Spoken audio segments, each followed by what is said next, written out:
Hello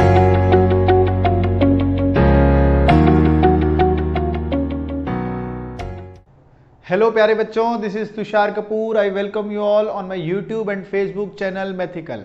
आज हम बेटा मोनोटोनिसिटी का लेक्चर नंबर 2 पढ़ने वाले हैं। इस लेक्चर में हम 2-3 चीजें पढ़ेंगे। एक तो कॉन्केविटी ऑफ ग्राफ, दूसरा पॉइंट ऑफ इन्फ्लेक्शन क्या होता है, और तीसरा कर्व ट्रेसिंग। कर्व ट्रेसिंग मतलब पूरी कर्व का पोस्टमार्टम कैसे किया जाए, मतलब कहाँ पे इंक्रीज हो रहा है, कहाँ डिक्रीज हो रहा है, इसकी टर्मिनल वैल्यूज पे आंसर क्या आ रहा है ना। हम रफ स्केच बनाएंगे ऐसे ग्राफ्स का जो कि आपने अभी तक नहीं बनाया। तो शुरू करते हैं आज का लेक्चर। तो सबसे पहला टॉपिक हम पढ़ेंगे कॉन्केविटी। तो एक ग्राफ की कॉन्केविटी क्या होती है, जैसे कि ऐसे बोला जाता है इस कर्व को कॉन्केव अप, कॉन्केव अप, और ऐसी कर्व को बोला जाता है कॉन्केव डाउन, कॉन्केव डाउन। ठीक है, तो इसको बोलते हैं कॉन्केव अप और इसको बोलते हैं कॉन्केव डाउन। मतलब हाथ का इशारा देखो ना, अब क्या है, मेरा हाथ का इशारा देखो क्या है। हाथ का इशारा क्या कहता है, ऐसे है तो कॉन्केव अप, ऐसे है तो कॉन्केव डाउन। तो कैसे पता लगाएंगे कि किस इंटरवल में कौन सा फंक्शन कॉन्केव अप होगा, कौन सा कॉन्केव डाउन होगा। अगर मान लेते हैं ये y equal to f of x है, ठीक बात है, इस पे मैंने 2 पॉइंट ले लिए बेटा। ठीक है, 2 पॉइंट लिए मैंने, इस पे एक कर्व ये बनाया और एक कर्व ये बनाया। ठीक है, दोनों टेंजेंट बना दी मैंने इसके ऊपर। अब टेंजेंट बनाते ही क्या हुआ बेटा, ये एंगल θ1 होगा और ये एंगल θ2 होगा। आप ध्यान दो, कौन सा एंगल बड़ा होगा, आपको दिख रहा होगा कौन सा एंगल बड़ा होगा। ऑब्वियस है θ1 बड़ा होगा θ2 से। θ1 बड़ा दिख रहा है θ2 से, तो इसका मतलब dy बाई डी एक्स क्या कर रहा है बेटा, बढ़ रहा है। मतलब यहाँ पे जो dy बाई डी एक्स होगा पॉइंट 1 पे, वो बड़ा होगा dy by d x at point 2 पर। ये बात सही है गलत है। अब d square y upon d x square क्या होता है बेटा, d square y upon d x square. ध्यान देंगे, d square y upon d x square क्या होता है, ये होता है rate of change of d y by d x with respect to x. क्या ये बात होता है कि नहीं, d y by d x में चेंज क्या आ रहा है, final minus initial is change. बाद वाला d y by d x बड़ा है और पहले वाला d y by d x क्या है, छोटा है। तो अगर d square y upon d square x greater than 0 आता है, अगर डबल डिफरेंशिएशन ग्रेटर देन 0 आता है, तो फंक्शन क्या होगा, कॉन्केव अप होगा। सेम अगर बात हम यहां पर कर ले बेटा, 2 टेंजेंट बनाए हमने, ये एंगल बड़ा है और ये एंगल छोटा है, ऑब्वियस है दिख रहा है। तो θ1 बड़ा है θ2 से, तो dy बाई डी एक्स बड़ा है 1 पर, dy by d x at 2 पर। कोई दिक्कत इस बात में है तो बताओ। अब पहले वाला जो पॉइंट पहले है उस पे स्लोप ज्यादा है बाद वाले पॉइंट से, तो d square y upon d x square क्या आता है, rate of change of d y by d x. बाद में d y by d x छोटा है, पहले बड़ा है, तो छोटा माइनस बड़ा क्या दे देगा, नेगेटिव। तो जब फंक्शन कॉन्केव डाउन होगा तब उस पॉइंट पे डबल डिफरेंशिएशन लेस देन 0 होगा, और जहां पे कॉन्केव अप होगा वहां पे डबल डिफरेंशिएशन ग्रेटर देन 0 होगा। समझ आ गई बात। तो कॉन्केविटी के बारे में आपको आइडिया हो गया है कि नहीं हो गया, हो गया तो इसको नोट करो। एक छोटी सी बात और पढ़ेंगे, पॉइंट ऑफ इन्फ्लेक्शन को नोट करो इसको।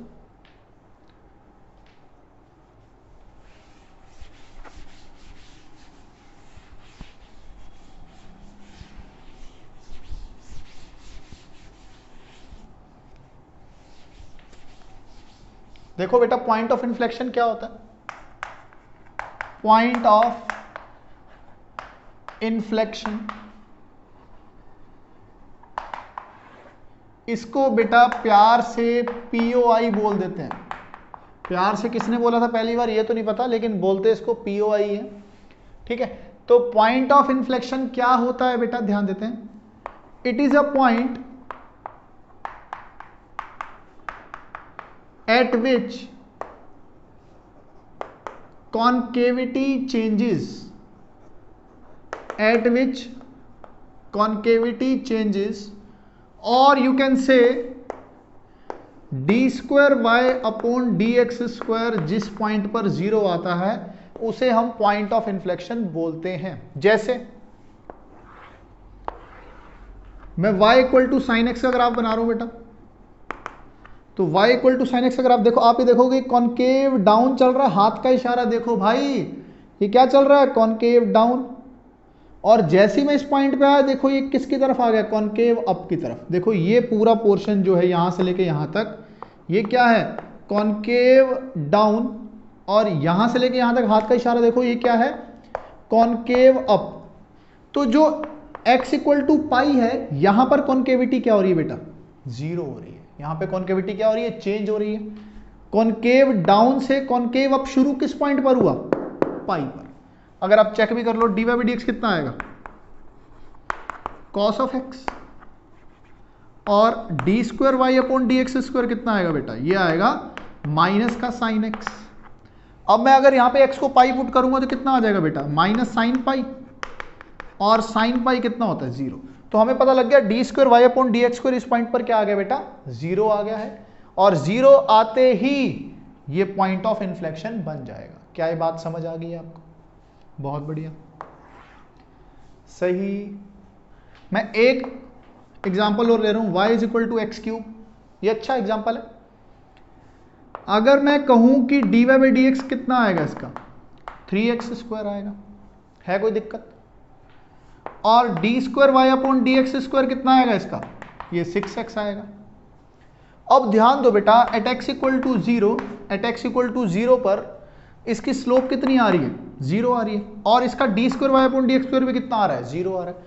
तो आप क्या बोलोगे, d square y upon d x square पे पॉइंट ऑफ इन्फ्लेक्शन रहा होगा। मैं इसका अगर ग्राफ भी बना दूं आपके पास, आपने देखा हुआ है कॉनकेव डाउन से कॉनकेव अप जाता है। ये देखो कॉनकेव डाउन से कॉनकेव अप जाता है ना। तो जीरो पर कॉनकेविटी चेंज हो रही है, लेकिन आपसे एक देखो शानदार बात करने जा रहा हूं मैं, जीरो पर स्लोप कितनी आ रही है, जीरो। तो लाइन की टेंजेंट की इक्वेशन कैसे निकलेगी, y minus zero is equal to zero into x minus zero. तो हमारे पास यहां पे टेंजेंट की इक्वेशन क्या आ गई, y इक्वल टू जीरो। और y इक्वल टू जीरो होता क्या, एक्स एक्सिस। तो ये जीरो जीरो पे टेंजेंट बन गया। आप कहोगे सर क्या है, ये तो आपने सारी थ्योरी खराब कर दी।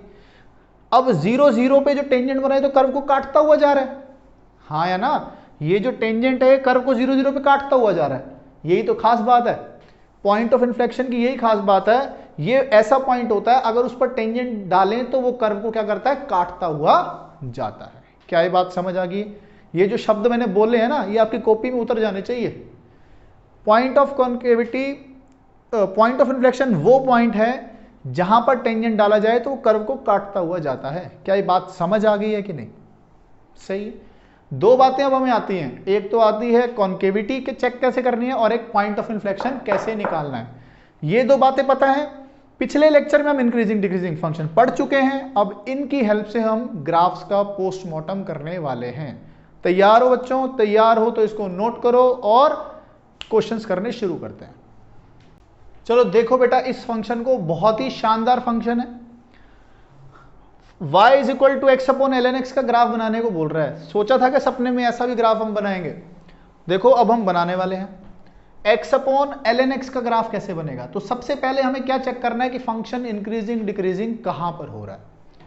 तो सबसे पहले आप क्या करो, इस फंक्शन की डोमेन को निकालो। क्या निकालो, डोमेन। हमें क्या पता है, जो एल एन एक्स है वो जीरो नहीं हो सकता। जीरो क्यों नहीं हो सकता, क्योंकि डिनोमिनेटर में, और लॉग की वैल्यू जीरो आती कहां पर है, 1 पर। तो x की वैल्यू 1 नहीं हो सकती, सबसे पहली बात पता लगी।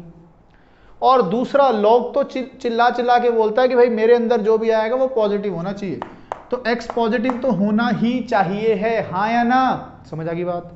अब ध्यान देंगे, डिफरेंशिएट करो। डिफरेंशिएट करने से क्या होगा, इंक्रीजिंग डिक्रीजिंग के इंटरवल मिलने लगेंगे, क्वोशिएंट रूल लगेगा। नीचे क्या होगा, इसका स्क्वायर हो जाएगा। x का differentiation 1 ln x minus x ऐसे कैसा, ln x का डिफरेंशिएशन 1 बाई एक्स। x से x कट गया, कितना आ गया, 1। तो हमारे पास आया है बेटा ln x minus 1 upon ln x का होल स्क्वायर। ये क्या मिला है, f डैश x। तो हम क्या करते हैं, पहले इसको ग्रेटर देन 0 मान लेते हैं। Let ln x minus 1 upon ln x का whole square is greater than 0, increasing वाला इंटरवल निकालने के लिए। तो यहां से क्या पता लगा, ln x is greater then 1, और यहां से पता लगा x is greater then e। अरे e की पावर 1 हो जाएगा ना। तो जब e 1 से बड़ा होगा, जब e 1 से बड़ा होगा तो फंक्शन क्या होगा, इंक्रीजिंग। लिख देता हूं दोबारा, दिक्कत कहां आ रही है। जब x 1 से बड़ा होगा, e से बड़ा होगा तो क्या होगा, इंक्रीजिंग। अब हमें क्या पता था, इसका डोमेन पॉजिटिव होना चाहिए और 1 नहीं होना चाहिए। तो इसका मतलब इसके अलावा जो भी बचे 0 से 1 यूनियन 1 से e, यहां पे क्या होगा, डिक्रीजिंग। ये बात समझ आ गई है कि नहीं आई है। तो अब हमें ये बातें तो पता लग गई, जो ग्राफ बनने वाला है 0 से 1, 1 से e और e से इंफिनिटी तक बनने वाला है, सही है। अब ध्यान देते हैं, x को 0 तो पुट नहीं कर सकते, तो क्या पुट करें, 0 प्लस तो पुट कर सकते हैं। x को 0 तो पुट कर नहीं सकते, तो 0 प्लस पुट कर सकते हैं। तो जब x की वैल्यू 0 प्लस होगी तब क्या होगा, देख लेते हैं। 0 प्लस अपॉन ln 0 प्लस, आपकी खास आपके लिए मैं ln x का ग्राफ बना रहा हूं, ये रहा। 0 प्लस मतलब 0 प्लस, और ln में 0 प्लस का मतलब क्या होता है, माइनस इंफिनिटी, हाँ या ना। तो 0 प्लस अपॉन माइनस इंफिनिटी क्या दे देगा आपको बेटा, पॉजिटिव अपॉन नेगेटिव इंफिनिटी क्या दे देगा, छोटू नेगेटिव, क्या दे देगा, छोटू नेगेटिव, सही बात है। अब उसके बाद कहां चेक करना है, 1 से छोटे में, क्योंकि 1 तो है नहीं, 1 माइनस देख लो, x is equal to 1 minus, 1 minus रखेंगे यहां पे, तो 1 minus upon ln 1 minus, log में 1 माइनस, लॉग 1 0 होता है, 1 से छोटा क्या होता है, छोटू नेगेटिव, तो हो जाएगा 1 से छोटा अपॉन छोटू नेगेटिव। ध्यान देंगे, 1 से छोटा मतलब पॉजिटिव नंबर, पॉजिटिव अपॉन छोटू नेगेटिव क्या देगा, माइनस इंफिनिटी। इसके बाद कहां चेक करना है, 1 से बड़ा भी चेक करना पड़ेगा, तो क्या होगा, 1 से बड़ा अपॉन ln 1 से बड़ा। अब 1 से बड़ा अपॉन log 1 0 होता है, log 1 प्लस भी क्या होगा, 0 के आसपास ही होगा, छोटू पॉजिटिव, तो ये क्या दे देगा, प्लस का इंफिनिटी। अरे कोई दिक्कत इसमें। इसके बाद अब इंफिनिटी पे चेक कर लेते हैं क्या हो रहा होगा, इंफिनिटी पे क्या हो रहा होगा, है ना। अब ई पे तो चेक करना नहीं, इंफिनिटी पे चेक करते, तो इंफिनिटी पुट करेंगे तो क्या आएगा, इंफिनिटी अपॉन ln इंफिनिटी। अरे ये तो इंफिनिटी बाय इंफिनिटी फॉर्म बन गई, इनडिटरमिनेंट, क्या करें, एल हॉपिटल लगा दो। एल हॉपिटल क्या कहता है, x कितना होगा, x का डिफरेंशिएशन 1, और ln x का डिफरेंशिएशन कितना, 1/x, ऊपर जाके x को अब क्या रखें, इंफिनिटी। तो इसका मतलब इंफिनिटी पे भी आंसर क्या आ रहा है, इंफिनिटी आ रहा है, हाँ या ना। अब बारी आई इसका ग्राफ बनाने की। रफ स्केच बोल रहा है, अगर किसका ज्यादा ही मन कर रहा है सर कॉनकेव डाउन अप भी चेक करो, तो d2y/dx² निकालते रहना और इन इंटरवल्स में पुट करते रहना। लेकिन मैं नहीं निकालूंगा, लेकिन उसके अलावा भी हम आइडिया लगा सकते हैं कॉनकेव अप होगा या कॉनकेव डाउन होगा। ध्यान देते हैं, ध्यान। ग्राफ जो है ना, ग्राफ वो पॉजिटिव में ही बनने वाला, तो इसका इधर ही ले लिया। दिक्कत कहां आने वाली है, 1 पे, तो एक बार 1 मार्क कर लो। ये हो गया आपका x इक्वल टू 1। 0 पे आंसर कितना आ रहा है, 0 पे तो आ ही नहीं सकता, 0 डोमेन में नहीं है, तो यहां पे क्या कर दिया, ओपन सर्कल। 0 प्लस का आंसर कितना है, 0 ही है, और 1 से छोटे का आंसर कितना, माइनस इंफिनिटी, कहीं यहां पर। तो ग्राफ ऐसा बनेगा, सही। 1 प्लस की बात करें, 1 प्लस पे आंसर कितना, इंफिनिटी, मतलब ऊपर से शुरू होगा ग्राफ। और ये जो ग्राफ है 1 से लेके ई तक, 1 से लेके ई तक ग्राफ कहां जाएगा, नीचे की तरफ, और फिर ई से उठना शुरू हो जाएगा ऊपर की तरफ, हाँ या ना। तो इसका मतलब ई पर भी वैल्यू चेक करनी पड़ेगी। ई पे चेक करेंगे तो कितना आएगा, ई अपॉन ln ई, ई आ जाएगा बेटा। log ln ई कितना होता है, 1 होता है, ऊपर ई, तो इसका मतलब f ऑफ ई कितना आ गया, ई आ गया। कोई दिक्कत है इसमें तो बता दो, सही। ln ई सॉरी 1 होता ना, ई हो गया, ठीक है। तो x की वैल्यू e पर, ये आंसर e देगा। तो इसका मतलब 1 से लेके e तक इसने गिरना है। थोड़ा स्मूथ बनेगा ना कर्व, कर्व बनेगा स्मूथ, क्योंकि ये डिफरेंशिएबल इन पॉइंट्स पर e बनेगा। और x इक्वल टू इंफिनिटी पे आंसर क्या जाएगा, इंफिनिटी। तो ये ग्राफ कुछ ऐसा हो जाएगा। ये बात समझ आ गई है कि नहीं आई? ये बन गया इसका रफ ग्राफ। कोई दिक्कत इस चीज में है बेटा तो बता दो मुझे। नहीं होनी चाहिए मेरे ख्याल से। तो अब सवाल कैसे आ सकते हैं, अगर मान लो दे दें x upon l n x, ये ग्राफ बन गया, x upon l n x 5 है, x upon l n x 5 है, तो कितने रूट्स होंगे, कितने सॉल्यूशंस होंगे इसके, e कितना होता है बेटा 2.71। अगर आप ये ग्राफ बना लोगे तो क्या करोगे, ये ग्राफ बन चुका, अब ये वाला ग्राफ बना लो, ये तो एक कांस्टेंट फंक्शन है, तो 5 कहीं यहां पर होगा और ये एक स्ट्रेट लाइन बनेगी, कितनी जगह इंटरसेक्ट कर रहा है, 2 जगह, तो इसके कितने रूट्स हो जाएंगे, 2। ऐसी जगहों पे ये ग्राफ काम आ जाते हैं। क्या ये बात आपको समझ आ गई बेटा, ये बना है एक फंक्शन। अब बात करते हैं हम इसी टाइप के एक दूसरे फंक्शन की, नोट कर लो इसको। देखो बेटा चलो इस क्वेश्चन को, क्या कह रहा है, find the number of roots of the equation this. अब इस इक्वेशन के रूट मांग रहा है ना, अब कैसे करेंगे, ये सॉल्व तो होने वाली है नहीं, तो क्या करें, ग्राफ बना के देखते हैं। अगर मैं इस पूरे को एक फंक्शन मान लूं तो कोई दिक्कत है क्या, नहीं कोई दिक्कत नहीं है। तो एफ ऑफ एक्स कितना आ जाएगा बेटा, 1 अपॉन एक्स प्लस 1 का होल क्यूब माइनस में 3x प्लस में साइन एक्स, है कोई दिक्कत, ठीक बात है। अब कोई फंक्शन माना है तो उसकी डोमेन चेक करना बहुत ज्यादा जरूरी है, तो इसकी डोमेन क्या होगी बेटा, सब कुछ हो जाएगी, बस x -1 नहीं हो सकता, -1 होते डिनोमिनेटर 0 हो जाएगा, belongs to all real except -1, -1 इसकी डोमेन में नहीं है, सही है। तो सबसे पहला काम क्या करते हैं फंक्शन बनाने के लिए, पहले फंक्शन को डिफरेंशिएट किया जाता है, फंक्शन को डिफरेंशिएट किया जाता है और डिफरेंशिएट करके चेक किया जाता है इंक्रीजिंग डिक्रीजिंग कहां पर है। तो इसको डिफरेंशिएट करते हैं बेटा, इसको डिफरेंशिएट करना आता है कि नहीं आता, आता होगा। तो ये हो गया -3 अपॉन एक्स प्लस 1 की पावर 4, 3x का होता है 3 और sin x का होता है cos x। अब चेक करना है कि ये किस किस इंटरवल में पॉजिटिव है और किस किस इंटरवल में नेगेटिव है। ध्यान देंगे, -3 अपॉन एक्स प्लस 1 की पावर 4, क्या ये नेगेटिव है हमेशा, ये हमेशा पॉजिटिव, ये हमेशा नेगेटिव होगा। प्लस में cos x -3, बेटा cos x की तो ज्यादा से ज्यादा 1 वैल्यू है, ये तो हमेशा ही नेगेटिव है, तो इसका मतलब f dash x is always negative, ये हमेशा नेगेटिव है। तो हमेशा नेगेटिव है तो मतलब f of x is monotonically decreasing, decreasing हो गया बेटा, ये डिक्रीजिंग हो गया, सही। अब ध्यान देते हैं, ध्यान क्या देना है इस फंक्शन में, हमें कहां कहां पे ग्राफ बना देखना होगा। एक तो इसकी वैल्यू -∞ पर देखनी होगी, एक तो x इक्वल टू -∞ पे चेक करना पड़ेगा कि क्या दे रहा होगा आंसर। अब -∞ पे अगर हम चेक करेंगे तो क्या होगा, 1 अपॉन -∞ का क्यूब क्या होगा, 1 upon -∞, minus minus plus, plus infinity, और साइन तो -1 से 1 दे देगा कुछ ना कुछ, 1 अपॉन -∞ 0 हो गया, ये प्लस इन्फिनिटी तो मतलब इन्फिनिटी आ जाएगा। तो x को जब -∞ पुट करोगे तो आंसर इन्फिनिटी आ जाएगा।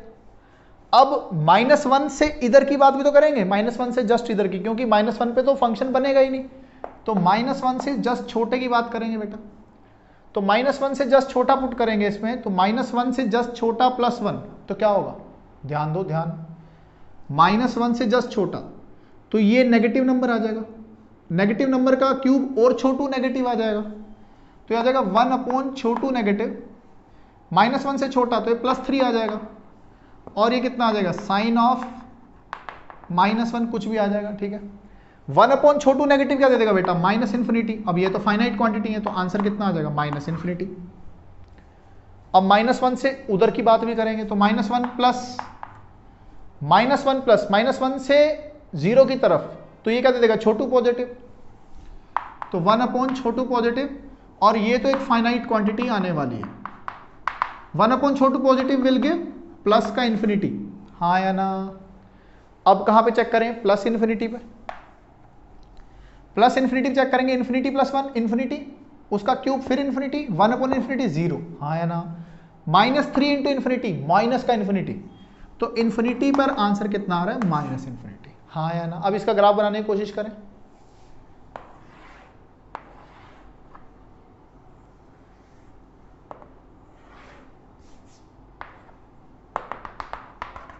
कहीं ये होगा x equal to -1,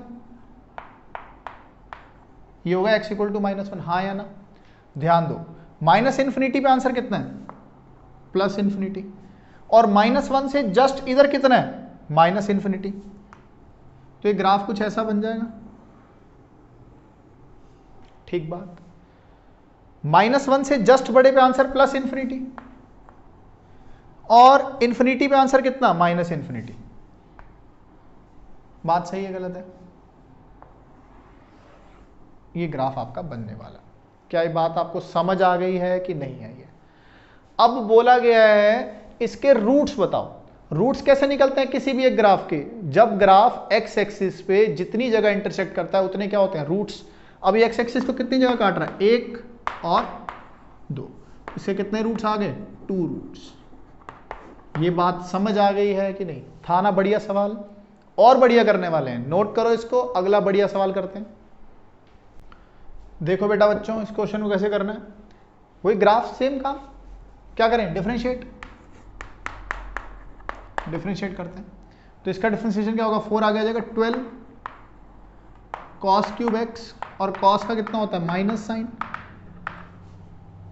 plus 30 cos square x into minus sine 12 cos x into minus sine x। ठीक बात है। अब इसमें से कुछ कॉमन आ सकता है, बिल्कुल आ सकता है। ये आ सकता है 6 sin x cos x, और माइनस भी आ सकता है। तो f डैश x कितना आ गया, -6 sin x cos x into, यहां क्या बचेगा बेटा, 2 cos स्क्वायर x, यहां बचेगा 5 cos x, और वहां बचेगा 2। क्या ये बात आपको समझ आ चुकी है कि नहीं? तो ये बन गया आपके पास -6 sin x cos x, इसके फैक्टर क्या बनेंगे, 4 + 1, 4 + 1 बनेंगे तो हो जाएगा 2c स्क्वायर, 4c + c + 2, तो 2c कॉमन ले लेंगे तो आ जाएगा 2c + 1 प्लस 2c कॉमन ले लेंगे तो आ जाएगा c + 2, और यहाँ 1 कॉमन ले लेंगे आ जाएगा तो c + 2। तो हमारे पास फैक्टर बन गए 2 cos x + 1 और cos x + 2। हाँ या ना? ऐसा करने के बाद हम क्या किया करते थे, ग्रेटर देन 0 लगा देते थे बेटा। बात सही कह रहा हूं, गलत कह रहा हूं? अब ध्यान देना, cos x + 2, cos की वैल्यू कम से कम -1 है, तो ये तो ऑलवेज पॉजिटिव है, ये तो ऑलवेज पॉजिटिव है। अब और देखो, ये पहले 2 क्वाड्रेंट साइन ऑलवेज पॉजिटिव है, ठीक बात है, नहीं है? अब ध्यान देना, बचा क्या हमारे पास, -6 cos x into 2 cos x + 1 की बात हो रही है, और ये पॉजिटिव होना चाहिए। -6 से डिवाइड कर दिया तो कितना आ गया, cos x into 2 cos x + 1, ये लेस देन 0 हो जाना चाहिए। इनइक्वालिटी रिवर्स, -6 से डिवाइड किया था। अब cos x और 2 cos x + 1 का प्रोडक्ट नेगेटिव आना चाहिए। बात को समझो, cos x और 2 cos x + 1 का प्रोडक्ट क्या आना चाहिए, हमेशा हमारे पास नेगेटिव निकल कर आना चाहिए। अब ध्यान देते हैं, ये नेगेटिव देखो, अब वेवी कर्व मेथड लगा दें। ये कह रहा है 0, ये कह रहा है -½ तो प्लस माइनस प्लस, तो हमारा आंसर कहां से कहां होना चाहिए, cos x की वैल्यू -½ से 0 होनी चाहिए, cos x की वैल्यू -½ से 0। अब ध्यान देते हैं, cos x की वैल्यू -½ से 0 कहां पे, 0 से पाई के बीच में, ये 1, ये -1, cos की वैल्यू ये 0 है, और cos की वैल्यू बेटा -½ कहां पर आएगी, cos की वैल्यू हाफ आती है 60 डिग्री पर, तो -½ किस पर आएगी, 120 डिग्री पर। तो ये π/2 है, और ये कितना है, 2π/3। बात समझ रहे हो कि नहीं? तो 90 से 2π/3 में तो फंक्शन इंक्रीजिंग है, मैं लिख देता हूं।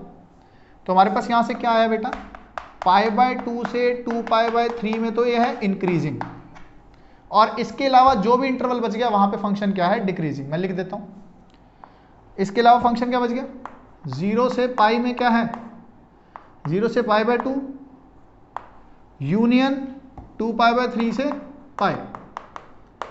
पाई को अभी इंक्लूड नहीं करते ना, बाद में देख लेंगे। ये क्या आ गया, डिक्रीजिंग आ गया। समझ आ गई ये बात कि नहीं है? इसमें कोई दिक्कत किसी को है तो बताओ। अब इसका ग्राफ बनाना है।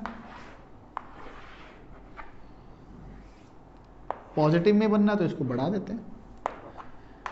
0 पे क्या आंसर आ रहा होगा? 0 पे cos 0 1 होता है, 3 13 और 6 19 माइनस 3 16 आंसर आया होगा 0 पर। x को जब 0 पुट किया होगा तो 19 आंसर आया होगा। अब 0 से लेके π/2 में क्या है? डिक्रीजिंग, नीचे की तरफ जाने वाला है, और 90 पुट करते ही cos 90 0 हो गया तो आंसर -3 आएगा।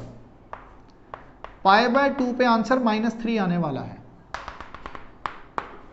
ठीक है, आगे देख लेते हैं।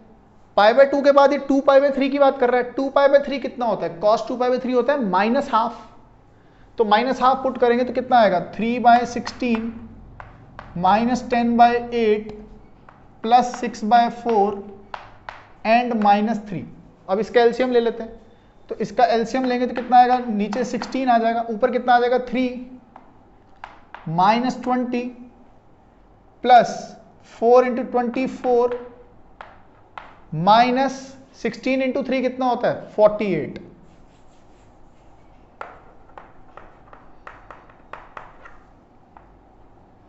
या 24 और ये आ जाएगा माइनस का 48। बात सही है कि नहीं? ये कितना हो गया बेटा? ये आ गया 27 प्लस 7 माइनस 41/16 और माइनस 41/16 क्या होता है? 2 पॉइंट समथिंग माइनस का, तो वो ये आ जाएगा कुछ माइनस 41/16। समझ आ गई? बढ़ रहा है ना ग्राफ। उसके बाद ध्यान दो, फिर 2π/3 से पाई में डिक्रीजिंग, कॉस की वैल्यू पाई पर कितनी होती है? पाई पर -1, तो ये कितना दे देगा बेटा? 3 -10, ये दे देगा +6 और ये दे देगा -3। समझ आ गई बात? तो ये कट गए तो आंसर कितना आया बेटा? -4 आया पाई पर, और -4 कहां होगा? कहीं यहां पर होगा। ये हो गया आपका पाई और ये हो गया 2π/3। तो इसका ग्राफ कैसा बनेगा? देखो बेटा, डिक्रीजिंग, इंक्रीजिंग, डिक्रीजिंग। तो ये ग्राफ बना है किसका? 3 cos 4x plus 10 cos³ x plus 6 cos² x -3। ये ग्राफ बनकर हमारे पास आया है। बात समझ आ गई है कि नहीं आई है? समझ आ गई होगी। ग्राफ बना लिया है कि नहीं बना लिया है? समझ आ गया ग्राफ की नहीं? इसको नोट कर लो। 2 अलग वैरायटी के क्वेश्चन और करते हैं। चलो देखो बेटा इस क्वेश्चन को, ये एक नई वैरायटी का क्वेश्चन है। एक fx दिया हुआ है, बोला गया 1 to 6 डिफाइंड है। एक gx दिया, बोल रहा है मिनिमम ऑफ ft। इस फंक्शन की मिनिमम वैल्यू उठानी है। t जो होगा 1 से x तक होगा, x जो होगा 1 से 6 तक होगा, और ये तो चलो समझ आ गया। अब इसका मतलब क्या है? इसका मतलब क्या है? ध्यान दो। मान लो ये एक फंक्शन है आपके पास, ये x = 2 हो गया, ये x = 1 हो गया, ये x = 3 हो गया। बोला गया है ऐसा कुछ फंक्शन डिफाइंड है, तो इसकी मिनिमम वैल्यू बताओ ऐसे टाइप के फंक्शन की। तो आप क्या कहोगे? जब आप x = 1 पर वैल्यू चेक करोगे तो वो क्या आएगी? वो ये वाली कुछ आ जाएगी, मिनिमम वैल्यू उठानी है। जब आप s की वैल्यू 1.5 पे चेक करोगे, किस पे? 1.5 पे, तो ये कह रहा है कि आप यहाँ 1.5 पुट करोगे तो आपको क्या करना है? 1 से शुरू होकर 1.5 तक चेक करना है। जहां पे भी बीच में भी मिनिमम वैल्यू आ रही होगी वो मिनिमम वैल्यू उठानी है। अब ये फंक्शन ही डिक्रीजिंग है। अगर मैं यही 1.2 पे चेक किया होता तो क्या करना? 1 से लेके 1.2 के बीच में सारी वैल्यूज चेक करेंगे y की जो आ रही थी, जहां पे भी मिनिमम आएगी वो वैल्यू उठाएंगे। लेकिन फंक्शन डिक्रीज कर रहा है, तो जैसे जैसे मैं 1 से 2 की तरफ जाऊंगा फंक्शन डिक्रीज करता जा रहा है। तो इसका मतलब उसी वैल्यू पर ही मिनिमम आ रही होगी। अगर मैं 1.8 की बात करूं तो क्या कह रहा है? 1 से लेके 1.8 तक सभी x की वैल्यूज पे चेक करो, मिनिमम किस पर आ रहा होगा। समझ आ रही है बात? तो 1.8 पर ही आ रहा होगा क्योंकि ये वैल्यू तो डिक्रीजिंग है। अब जैसे ही ये 2 पर पहुंचा बेटा, तो उसने बोला 1 से लेके 2 के बीच में चेक करो, तो 2 पर ही मिनिमम आया। अब हमने वैल्यू चेक की 2.5 पर, तो क्या हुआ होगा? तो उसने बोला 1 से लेके 2.5 तक चेक करो, जहां पे मिनिमम वैल्यू आएगी वही उठाएंगे। तो रास्ते में मिनिमम वैल्यू इस पर नहीं आई होगी, अब 2 पर आई थी। 2 पर, किस पर? 2 पर। 2.7 पे चेक करूंगा तो 1 से लेकर 2.7 तक चेक करना पड़ेगा पूरे इंटरवल में, जहां पे भी मिनिमम आई होगी वही इसका आंसर होगा, वो फिर 2 पर आई होगी। 2.9 पे चेक करूंगा तो 1 से लेकर 2.9 में मिनिमम वैल्यू फिर 2 पर आई होगी। तो यहाँ का फंक्शन डिफाइंड कैसे होगा, मान लो ये g(x) की बात हो रही है तो ये f(x) ही रहेगा 2 तक ये क्या रहने वाला है, f(x) ही रहने वाला है। बात समझ आई? क्यों? क्योंकि मिनिमम वैल्यू जैसे जैसे मैं आगे बढ़ रहा हूं मिनिमम ही मिल रही है, हाँ या ना। लेकिन जैसे मैं 2 से 3 की बात करूंगा, जैसे ही मैं 2 से 3 में x को कुछ भी रखो आंसर कौन से वाला आएगा, f(2), क्योंकि मिनिमम वैल्यू यहां पर आ रही है। बात समझ आई? तो जैसे आप मान लो कोई भी x की वैल्यू ली जा रही है ना, अगर कोई भी x की वैल्यू ली जा रही है बेटा, तो क्या बोला जा रहा है, 1 से लेके उस x की वैल्यू तक चेक करो आप। क्या ये बात आपको समझ आ गई है? ठीक है, तो सेम ऐसा सवाल है। तो सबसे पहले तो चेक कर लेते हैं ये वाला जो फंक्शन है कहां कहां पे इंक्रीजिंग है, कहां कहां पे डिक्रीजिंग है। तो f'(x) निकालते हैं, क्या हो जाएगा, 3x² माइनस 18x प्लस 15, तो 3 तो कॉमन ही ले लो, तो x² माइनस 6x प्लस 5, तो इसके फैक्टर क्या बन गए, x minus 1 and x minus 5। ये आ गया आपके पास f'(x). क्या किया जाता है, ग्रेटर देन 0 लगाया जाता है। वेवी कर क्या बोलता है, 1 3 plus 1 5 sorry 1 plus minus plus, तो ये ग्रेटर देन 0 कब आ रहा है, इंक्रीजिंग आ रहा है 5 से बड़े पर, 1 से 5 में डिक्रीजिंग आ रहा है, 5 से बड़े पे इंक्रीजिंग आ रहा है। इससे इधर देखने की जरूरत नहीं है क्योंकि 1 से 6 की बात हो रही है। और हम क्या जानते हैं, जब फंक्शन डिक्रीजिंग आता है उस टाइम पे फंक्शन यही उठा लेना चाहिए। तो अगर मैं इस फंक्शन को दोबारा डिफाइन करूं g(x) को, तो ये जो g(x) फंक्शन होगा बेटा, ये f(x) ही होगा x जब 1 से लेके 5 तक होगा। क्यों? क्योंकि 1 से लेके 5 तक ये डिक्रीजिंग है, और जब फंक्शन डिक्रीजिंग हुआ करता था तो वही वैल्यू आती थी जो फंक्शन पर आ रही होती थी।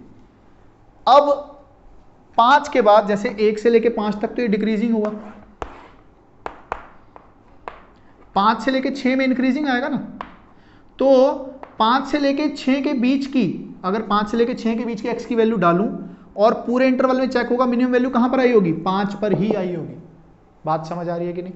5 पुट कर दो, कितना 125, 5 में 25 और 9 225 प्लस 75 कितना आ गया, -25 प्लस 6 -19 आ गया बेटा। तो -19 आंसर होगा। x की वैल्यू 5 से लेकर 6 तक, x की वैल्यू 5 से लेकर 6 के बीच में आंसर -19 ही आएगा, कांस्टेंट फंक्शन बन जाएगा। और 6 से बड़े के लिए तो फंक्शन डिफाइंड है ही। क्या ये बात आपको समझ आ गई है, ये फंक्शन कैसे डिफाइन किया गया? अब बात आई इसके ग्राफ बनाने की। ग्राफ अब बनाना बहुत ज्यादा आसान है। ये क्यूबिक फंक्शन है, इसका तो ग्राफ बना ही लोगे नहीं? कोई बात नहीं भाई, बना देते हैं। 1 पुट करो, कितना आ रहा है, 1 -8 -2 -13 प्लस 13 आ गया। तो x की वैल्यू जब 1 पुट करोगे तो आंसर कितना आ रहा है, 13। और 5 तक क्या डिक्रीजिंग, 5 पुट किया था तो आंसर आया था -19। लो जी, ये आ गया आपका 5। 5 से लेके 6 के बीच में आंसर कितना है बेटा, -19। और उसके बाद ग्राफ देखो कैसा है, x को जब 6 पुट करेंगे तो -12 आएगा बेटा, तो -12 कहीं यहां पर होगा, ये इंक्लूडेड है, -12 एक्सक्लूडेड है, और ये ग्राफ कुछ ऐसा बनने वाला है। ये आपका फाइनल ग्राफ बन गया किसका, f(x) का। कोई डाउट इसमें है तो बताओ, समझ आ गया? एक क्वेश्चन और करेंगे एक नई वैरायटी का। बेटा इस क्वेश्चन में अगर डाउट है तो आप कमेंट सेक्शन में पूछ सकते हो, ये बहुत इंपॉर्टेंट कॉन्सेप्ट है, ठीक है? देखो बेटा आखिरी क्वेश्चन आज के लेक्चर का, कह रहा है फंक्शन है इंटीग्रेशन फ्रॉम 5π/4 टू x, ये एक फंक्शन है dt। कह रहा है इसको इंटीग्रेट करो, फंक्शन आएगा उसको डिफरेंशिएट करो और फिर उसको 0 के इक्वल रखो, इंक्रीजिंग, ऐसा कुछ भी आप सॉल्व करके मैक्सिमम मिनिमम इसकी वैल्यू निकाल लो, है ना? ऐसा कहा गया है। अगर मैं इस फंक्शन का चेक कर लूं कि कहां पे इंक्रीजिंग है कहां पे डिक्रीजिंग है, तो बात बन जाएगी कि नहीं बन जाएगी? अब ध्यान दो, अंदर t चल रहा है बाहर x चल रहा है, आप सीधा डिफरेंशिएट करोगे तो ये नहीं निकलेगा, समझो बात को।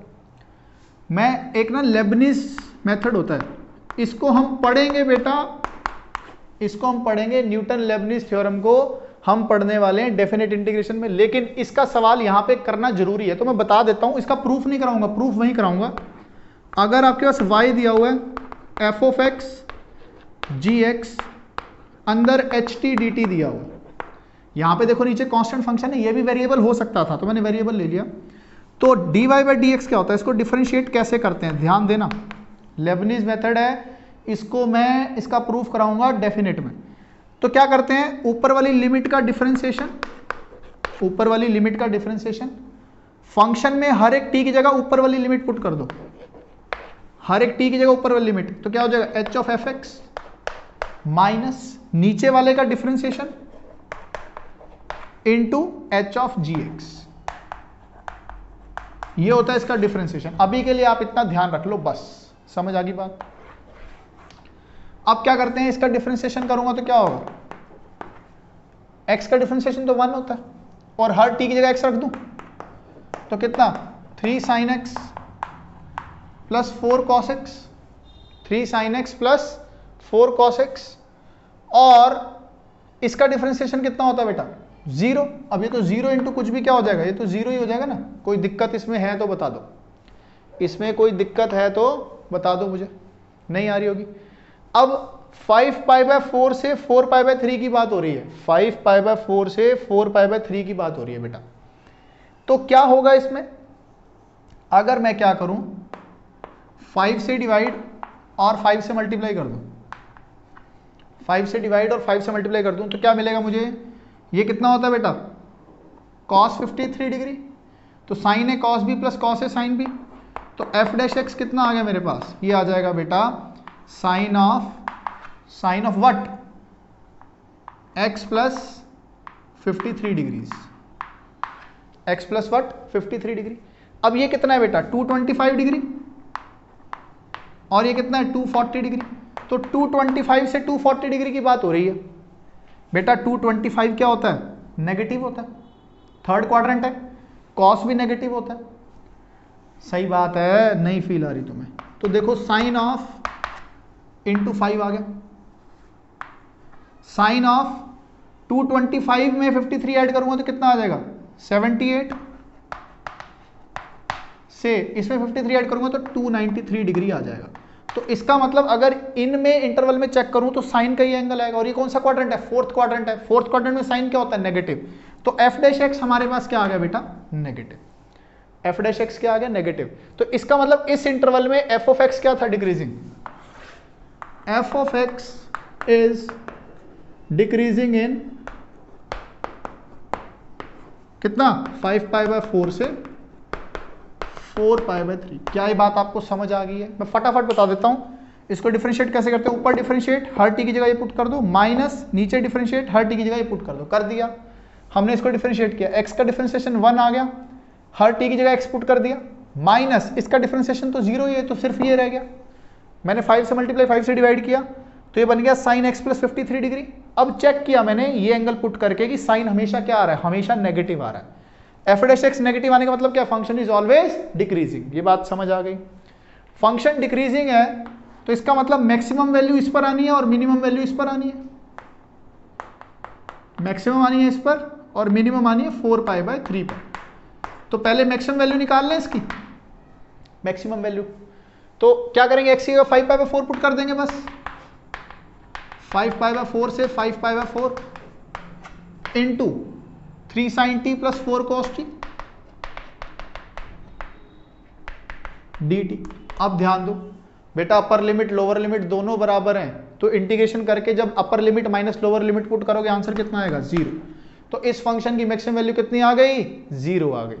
मिनिमम कैसे निकालेंगे, 5 पाई बाय 4 से 4 pi by 3, 3 sin t plus 4 cos t into what dt।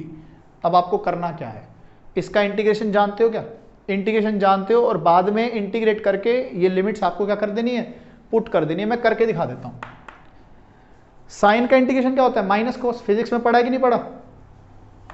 -3 cos t, और कॉस का होता है साइन, प्लस में 4 sin t। ये इंटीग्रेट हो गया। और अब आपको क्या करनी है बेटा? लिमिट पुट कर देनी है। 5π/4, 4π/3।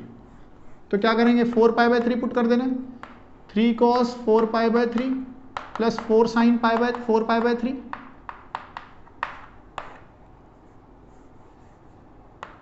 माइनस, अब क्या कर देना? 5π/4 cos 5π/4 प्लस 4 sin 5π/4। और अब इनकी वैल्यूज आप जानते हो, 4π/3, 5π/4 कितना होता है। क्या ये आपको कॉन्सेप्ट समझ आ गया? समझ आ गया है तो इस चैनल को subscribe, like, comment and share करना कभी भी ना भूलें। थैंक यू बच्चों।